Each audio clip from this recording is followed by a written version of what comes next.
Hello, everybody. I hope you're having a great Tuesday. Today, we are talking about the art and the science of embodiment. And why is this important? Because each and every one of us has some sort of desire they want to embody, or has some sort of a state of being they want to embody, or some wish that they want to fulfill, right?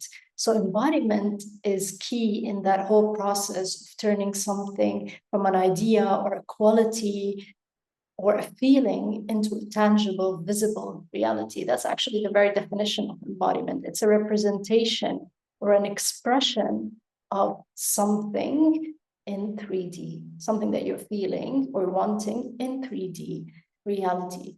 So when you're embodying a state, you become it, basically. But before I get into it, I just like to remind myself, and I like to remind people that yes, we are human beings playing this 3D game, but we are souls, we are infinite, we are limitless.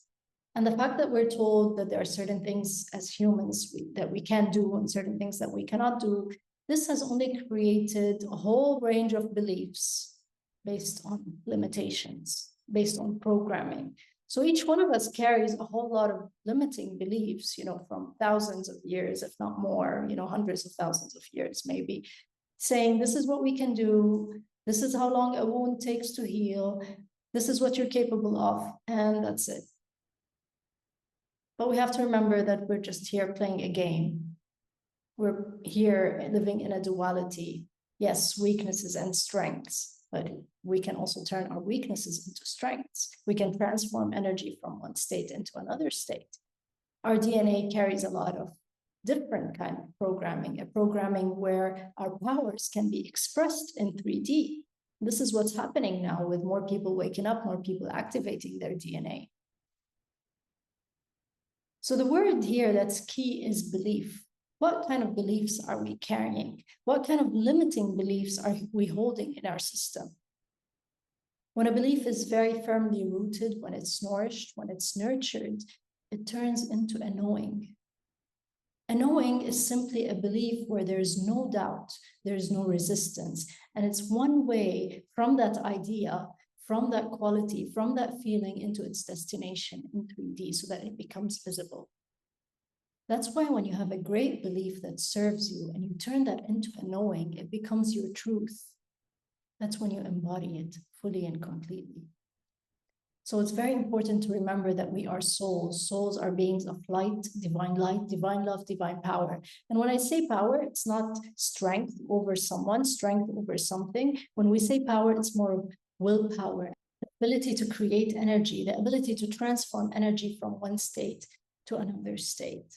That's why you see like miracles happen with energy healing. Why does that happen? Because the limiting beliefs are shattered. Because the frequencies that are being used are way stronger than these limiting beliefs. What happens is that doubt dissolves. An environment is created where resistance dissolves. It's no longer there. And so the energy can flow in this straight path to its destination, to become this new form of a healed person, or a wish fulfilled, or a state of being embodied. So the fact that we can embody anything and everything, it's more like shape-shifting, mind-shifting, energy shifting. It's a state of becoming that which you want to become. So this is why I'm going to dive a little deeper into embodiment so that you can have an idea about how conscious embodiment happens. Now, there's a faster route to embodiment, and that is spiritual work or inner work. We're going to talk about that as well.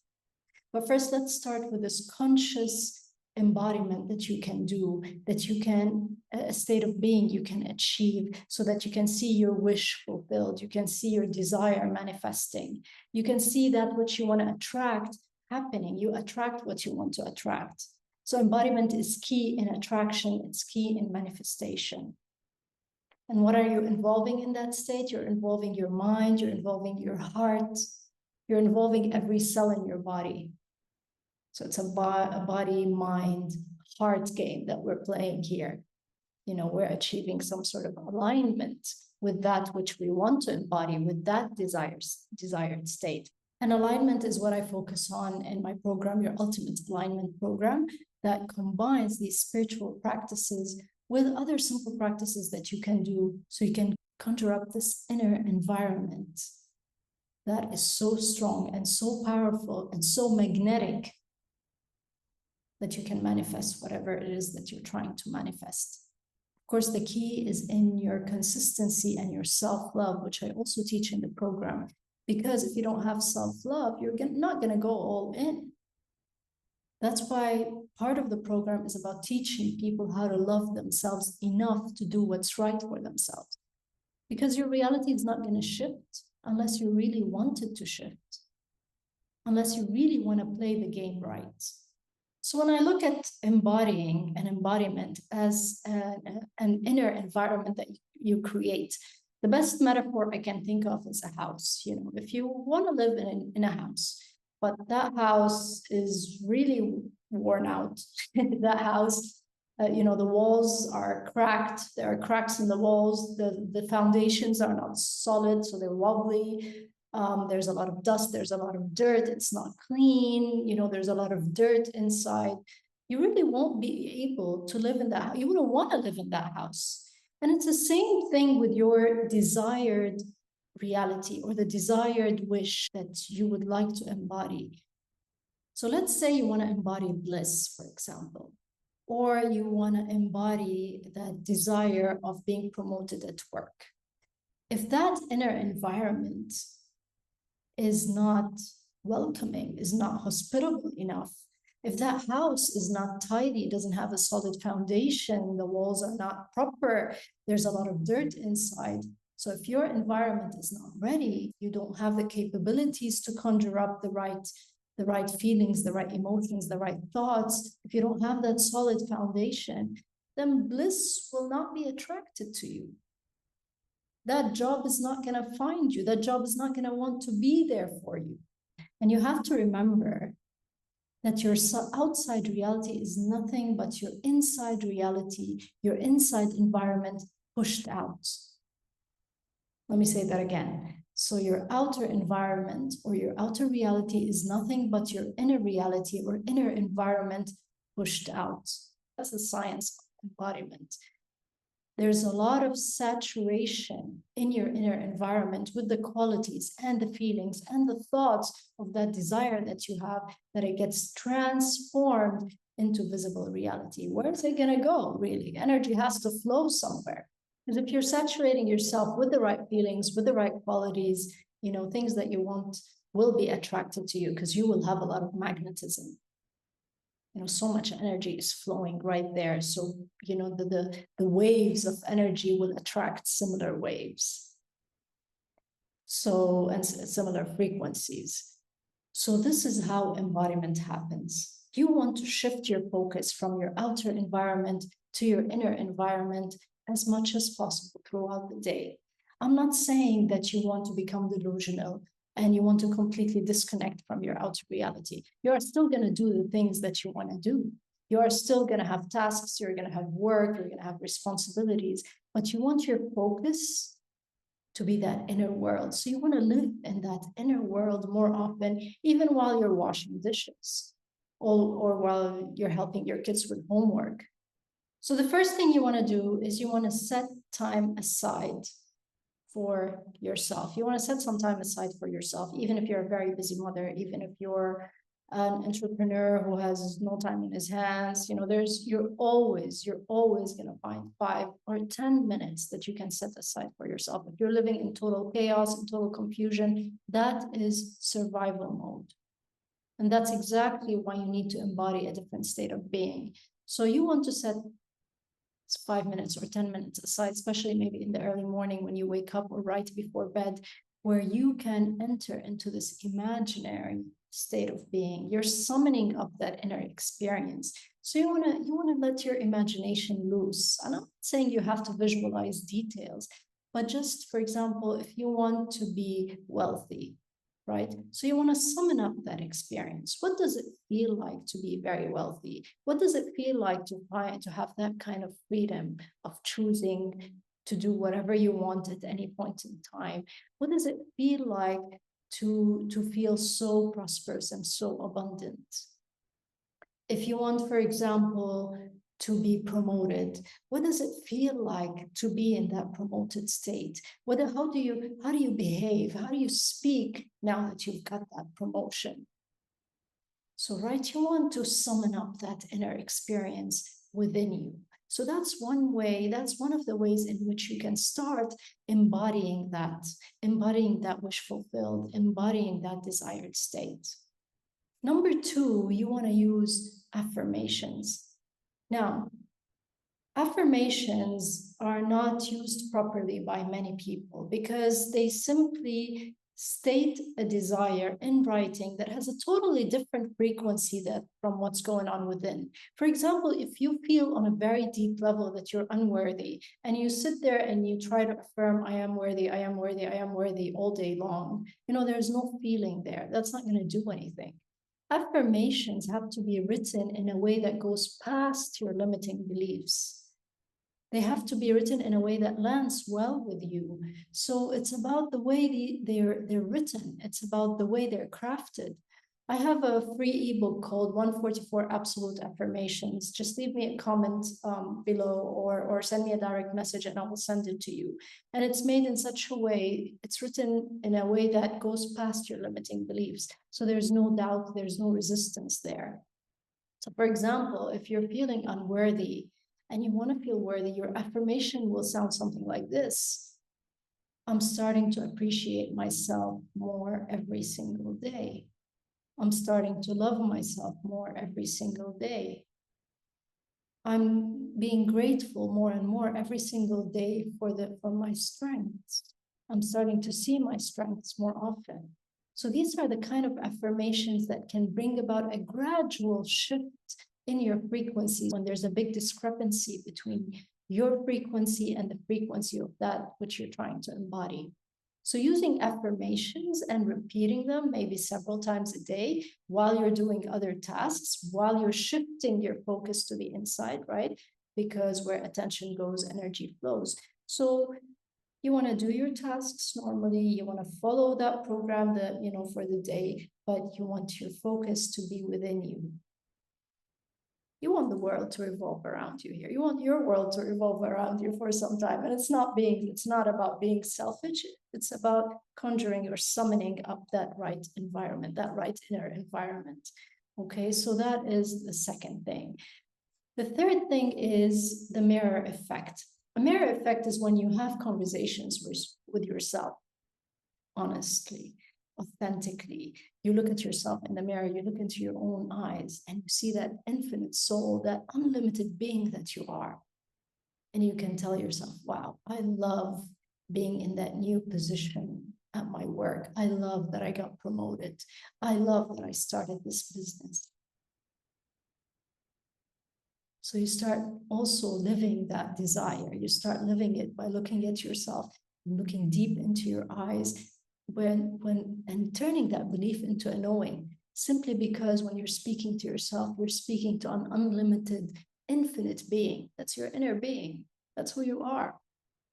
So you want to start having these soul conversations, these mirror conversations, speaking with your reflection, speaking with yourself, and telling yourself, saturating yourself with that desire that you want to embody. So this is number 3. The key, of course, is to do this day after day after day so that you gather enough energy so that that inner experience is fully embodied by you. And then it will be pushed out into your outer experience. Another way is scripting, so journaling, and also be consistent. When you write things down, there's a lot of power in writing. You can do that on the phone as well. So you can write things in your phone, in your notes, or you can record voice memos, but it's stronger when you script them with your hand because the energy flows from you to that paper. So it's like that experience is tangible. It's more tangible when you're writing it down. When it's digital, yes, it works, but there's energy that's lost along the way. But when it's directly from your mind flowing through your hand and onto that piece of paper, there's more involvement there. There's more potency. So scripting or journaling day after day about being in the state of the wish fulfilled will also help you embody that desired state faster. Of course, you want to practice gratitude. Gratitude is very important because being in a state of gratitude removes that resistance. Being in a state of gratitude opens your heart more and more. And when the heart opens more, there's more magnetic energy. So there's more magnetism. So you will be able to attract that state that you want to attract faster. You're embodying it faster. So of course, practice gratitude day after day. You can also walk around and do your daily chores while still being in that inner state, while still playing that game with yourself. You can walk around, let's say, in your neighborhood, pretending that you're already promoted, that you've already opened your business. You can walk in the supermarket while you're grocery shopping, but hey, you're walking around as that new boss. You're walking around as that new entrepreneur. You're walking around as someone who's in a great relationship, even if it hasn't manifested yet. So you are assuming that state fully and completely. Yes, taking action is important. Of course, taking action is important, but 90% or even more is about the energy state. It's about that inner environment that you summon through your thoughts, through your feelings, through your words, right? Before you actually take that action that you want to take. It's being in that state of alignment, if you want to call it. So these are different ways in which you can start embodying the wish fulfilled, embodying that desire that you have so you can attract it, or so that you can manifest it in your 3D reality. Because life, you want to look at life as a blank canvas, and you are a creator by birth. So you get to create whatever it is that you want. Some people struggle with summoning that inner environment, of course, because that's when the limiting beliefs are too strong. Yeah, they have a strong hold over your imagination. So your imagination is not really let loose. You don't allow it to do what it does best. You don't allow it to unfold in its great powers. So with people who struggle with imagining, who struggle with developing an environment, an inner environment that's free of doubt, free of resistance, that's where the role of mentors and guides comes in. That's where the role of healers comes in, because their job is simply to guide you towards embodiment. That's what they do. When you're distracted or when you digress from your focus, they bring you back so that you can build momentum. With healing, it's the same thing. What they do is that they create an environment in which limiting beliefs have no place to be because their frequency becomes so low, they can't hold on to that high frequency of you being the best that you can be, of you creating whatever it is you want to create. So this is the role of mentors, this is the role of healers, this is the role of guides. It's making you focus, bringing you into that state of focus so that you do not digress and so that you do not get distracted. Of course, when you do the inner work, when you do the spiritual work, that's like a fast road to dissolving and disintegrating limiting beliefs. That's the fast road to cleaning up that house, cleaning up that inner environment. Because what we're introducing through guided meditations or through certain practices or through breath work is really high frequencies and energies where, anything that's below that frequency will just have no place to be. It's about you tapping into these higher frequencies faster. You're cleaning up that inner environment faster. Divine connection is very important here because when you are divinely connected, your beliefs turn into knowing. It's like a celebration of your truth. When a belief becomes a knowing and it becomes your truth and you're living it in line with divinity, when you're aligned with divinity, that knowingness and that truth becomes your life. And it's just so beautiful because it opens up so many doors in a much easier way. So this is when, there's conscious embodiment, and then there's embodiment that automatically happens as you open up to spiritual practices, as you open up to spirituality through different practices. So once you have a strong divine connection, that's when you have done most of your inner healing. That's when you have done your reconciliation with your inner child. That's when you have reprogrammed those limiting beliefs into open and great beliefs that are positive in nature, that are aligned with what your heart wishes for, right? So that's what we work on in your Ultimate Alignment program. It's aligning you in thoughts and feelings, starting with the power of the heart, to teaching you how to master your thoughts, master your emotions, so that your actions can just flow naturally, because you've done 90% of the work or even more, so that whatever actions you take are in alignment with your inner environment. Thank you so much for watching this video. I hope it's helpful. Please leave me any comments or any questions you may have, and I will answer them. If you have anything you want to inquire about when it comes to embodiment, it's such a beautiful process. It's such a beautiful part of the game. It's amazing that we get to create every single day. It's amazing that we have this power. It's amazing that this is part of our divinity, creating. You know, we come from a creator, let's say. That means creation, and creating is part of us. It is an essential building block in our beingness, in our existence, and put that to use, And of course, we don't want to take things too seriously. So it's important to stay in this state of fun, in this state of humor. Add that to our day, add that to the game that we're playing. So that's a very high vibration as well. Anyway, I will see you next week. Thank you so much for watching. Take care.